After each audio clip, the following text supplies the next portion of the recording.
We're going to do this part, and then we'll go back and finish up what we do on the agreement.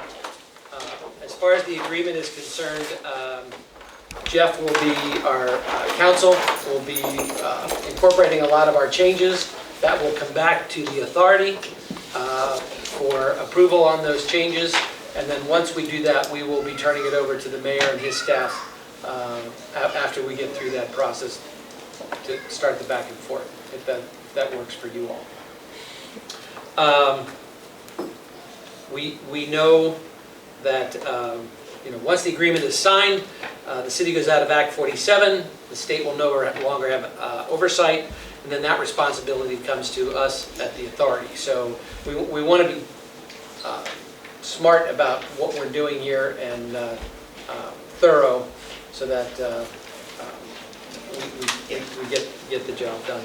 I just want to say thanks to Jeff for working through this, having major surgery on his emergency surgery on his leg. We appreciate you getting it to us in the time we have requested. I also want to thank Philadelphia and Pittsburgh ICAs. They've been very helpful in us not having to reinvent the wheel, and a lot of it comes from mostly Philadelphia, using that as a template, and that was nice of them. On a side note, Audrey and I had a chance to visit with the leadership of the Philadelphia ICA, and they were very helpful and have offered to help us down the road because they've been through it all already, so they've opened their doors to us.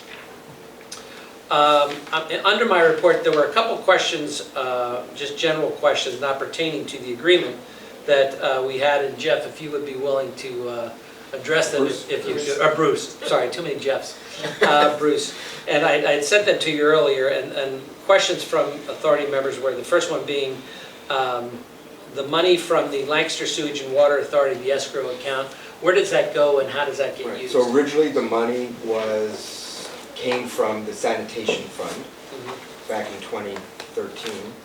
So the sanitation fund was combined with the disposal fund to create the neighborhood services fund. So the money has to come back to its source. So it's coming back, and that to the neighborhood services fund, and that's been budgeted as coming back for a number of years. And now we're just going to realize that revenue in the 2019 budget.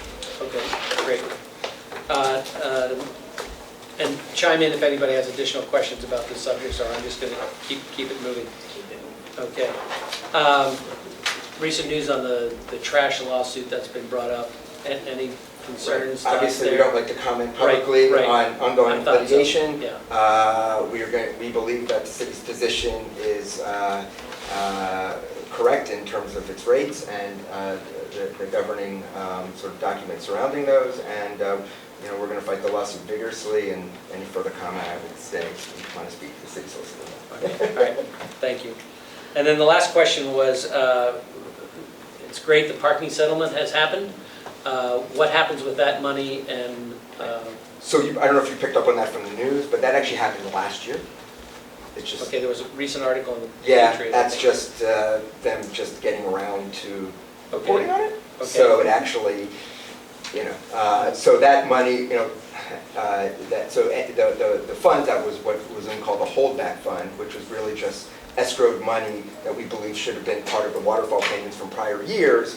And it was a sort of a global settlement. We won't get into details. That money was booked in last year in the 2018 budget in the appropriate line items, where it was either for city payments or for HPA payments. So there's two line items that represent all the parking revenue that we get on an annual basis. So it's on the books. It's on the books from last year. Okay. Yeah.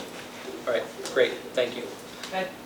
Just a sort of similar question. I know there are lots of lawsuits with the incinerator and trying to recoup money, and were those to bear fruit? I know there's a waterfall. And I don't remember what it is. Yeah, it's in the strong plan. Where would that money go back? Is that something that it's actually discretion? Yeah, I don't know if there's discretion. Any money that comes to the general fund, obviously, it's sort of unencumbered and can be used for anything. But I mean, there is where it goes, and so we don't really have much of a discretion on that, unless we would ask for the strong plan to be amended by Judge Ledbetter, and I don't think we're going to go there at this point. Well, we'll hope for trickles. Yeah. We hope for anything when it comes to anything would be better than nothing. Bruce, thank you. Yep, sure. Any additional questions there? Okay, let's go back to the agenda then. Discussion and approval of internal control policy. Tina. Okay, we submitted the internal control policy to all the members.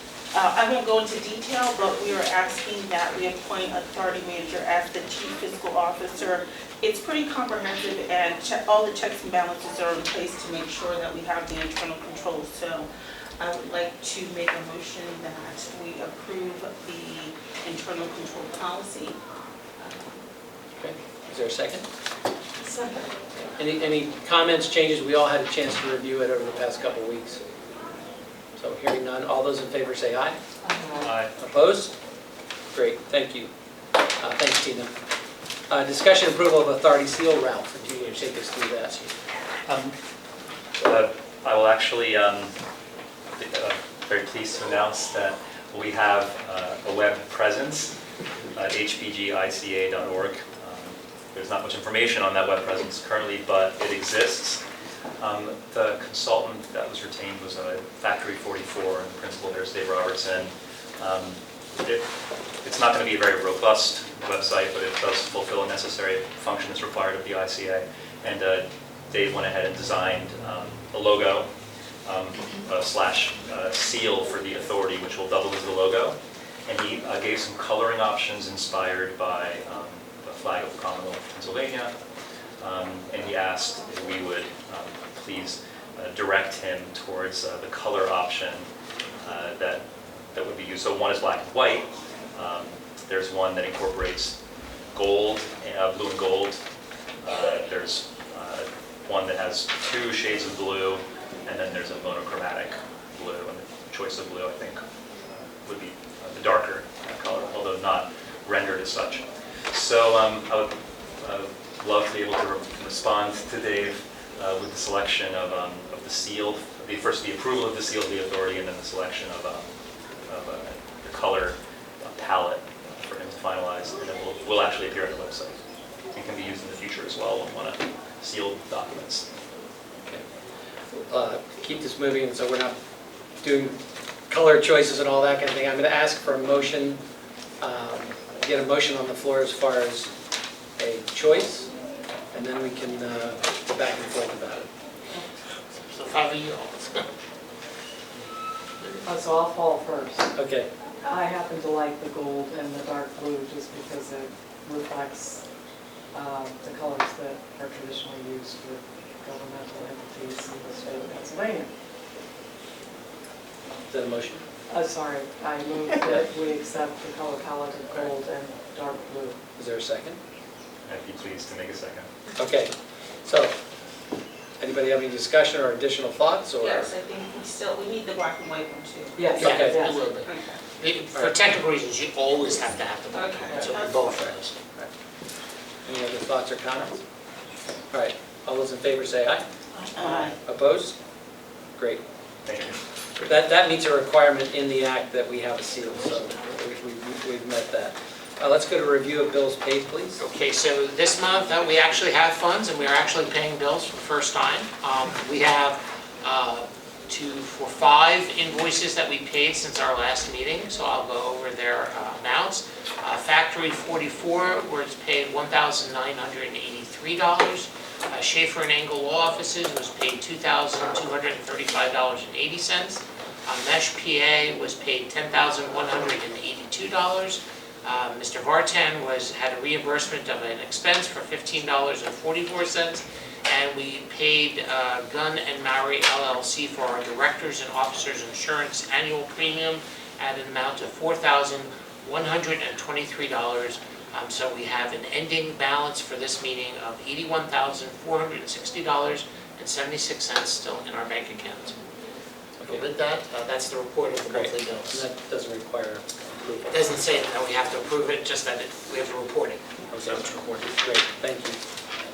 Any other items of business from the authority that anybody wants to bring up?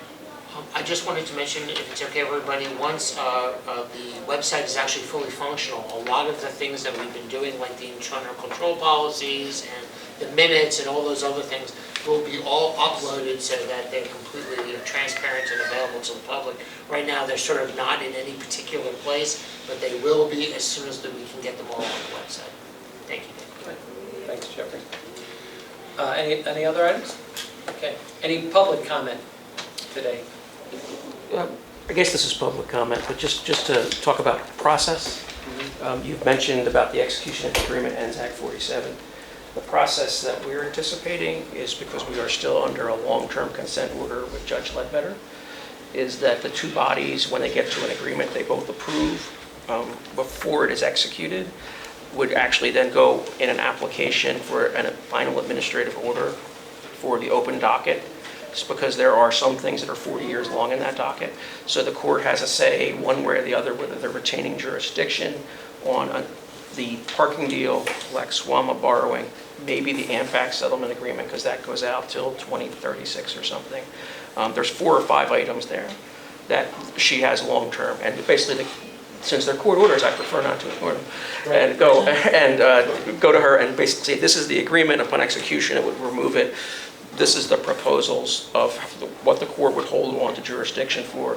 We would be in touch with, I think, each of the major AGM, AMBAC, the other major, the county, the major players in this to say, because they were parties to it, they were given intervener status, and say, do you have any input, do you have any say, about how you want to do this? I think that's a good point, thank you. Yes, so. I think that's good. So even if we move fast on this side, we still have a judicial process to step into to wrap this up.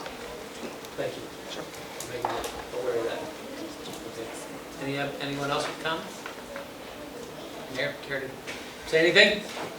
No. Okay, all right, great. Thank you very much.